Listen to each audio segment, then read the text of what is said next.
What's your opinion on the state of the market at the moment? I think one of the problems is that we've gone through pretty much unprecedented times, and that word has been overused, but it really is true. We've had 2 years of pandemic, we've had border closures, both international and state border closures, we've had lockdowns, all sorts of issues that we've never had to contend with, and they're going to leave a legacy quite for some time to come. So what's happened is, well, the first thing is that the government lent itself over $1 trillion in money during the pandemic to keep the economy going, and that's created a bit of a housing market boom. Prices have gone up 20-30%, but it's pretty much at an end now. So that's one of the things that happened.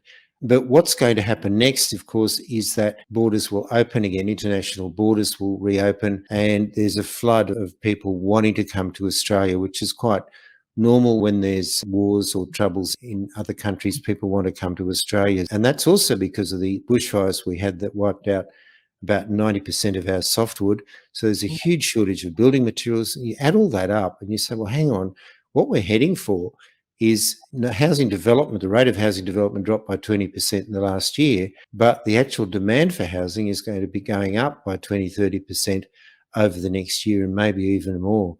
So I'm predicting that there'll be another property market boom. It'll probably start next year, and it'll be more in terms of rent rising and more investors coming into the market as a result. But those people who think that the property market is headed for a crash it's not going to happen. All the numbers are pointing the other way.